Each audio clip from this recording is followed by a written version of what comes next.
Hello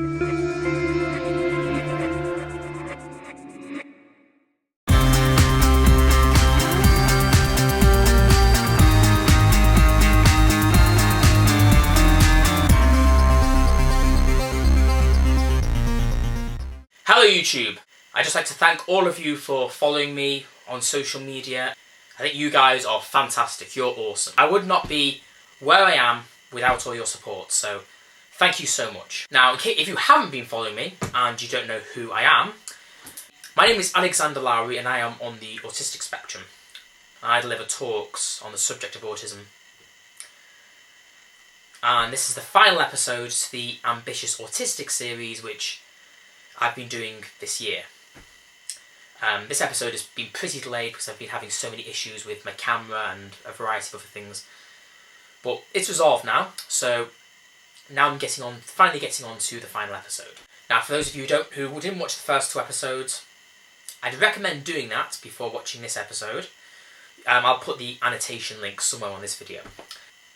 Basically, early this year I applied to university to study filmmaking and photography because these are subjects which I'm really, really passionate about. Especially filmmaking. I'd like to learn to make films that are more professional.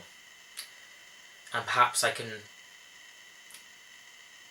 make some great, professional, proper documentaries on the subject of autism and a variety of other things. And not just autism, of course, different types of films in general. Because filmmaking is something I've wanted to do since I was around 12 years old. So I've been wanting to do it for around 10 years now. Now basically, if you didn't watch the first two episodes, essentially going to university is more of a challenge for me than what it is for your average person. I finished education with very, very few qualifications.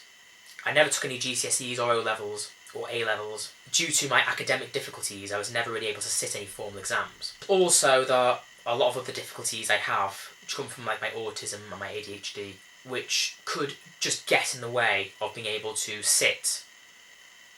do a course at university. I'm now here to reveal that I have officially been offered a place at the university. However, I have not been offered a place at the course I want to do. I would have to do the foundations course which goes on for a year before I could start the film and photography course. And the foundations course includes learning a variety of different other types of art, not just film and photography, but also graphic design and drawing, painting, website code and that kind of thing. A variety of things which really do not interest me at all. And I am someone who really finds that when something doesn't interest me, it's really, really, really hard to learn about it because I have a lot of difficulty with processing a wide variety of information. And if all that information isn't something which I even want to learn or I'm not especially focused on, it's going to be that much harder for me to learn and study. I mean, filmmaking photography is something which I'm particularly interested in, so even though the academic side could be a difficulty, I could have support with that and I could thrive in the actual filmmaking side of it, if you know what I mean. As if I have to learn all these other things as well, it's going to make it that much harder, basically. So I have decided for now I'm just going to continue with doing the public speaking on autism and the awareness training. But I have recently got a new camera, a new and better camera. So I hope that I have got a few film ideas in this head of mine. Yeah, I have a few ideas of films which I'm hoping to make inside here. I just need to execute them, get them out in the real thing, if you know what I mean. Basically, I'm just going to continue all that I'm doing. I haven't improved academically since I was in education, so I actually am hoping to start getting a few of these qualifications, despite being so old. I know, 22. Older than most do when they take these exams. I have started taking night classes in order to prepare to take an English GCSE, and these night classes have had a teacher, a tutor in them who has really been very engaging and has really included the audience and has been very entertaining and enlightening, and that is the way to keep my attention, because due to having ADHD as well, I really struggle to keep my attention on things. I find my mind just wanders. I get really distracted extremely easily. And when I only went to school for about 2 years, then I was moved to be homeschooled. And I always struggled to learn in a class, always. I was always better with being taught one-to-one. Like, that was just something which was always the case. And I still find that I get easily distracted. I still find it very hard to concentrate, even to this day.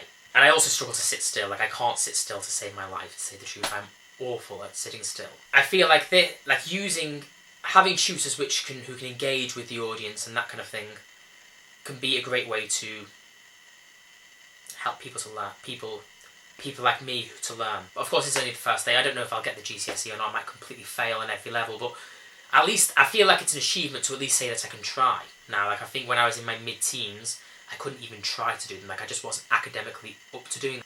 But also, with this exam as well, I've been given reasonable adjustments as well. Like, for example, I've been allowed to use my laptop to type as opposed to handwriting, because I'm not. I find it easier to type than I do handwrite. And I hope that I can maybe use a recorder to record all the various different information, because I'm hopeless at taking notes. I cannot take notes to save my life. I really can't. Just can't seem to keep up with all that's being said. I can't process it all. But yeah, hopefully this GCSE will turn out well. Well, thank you all for watching. I hope you enjoyed this recording. Goodbye for now.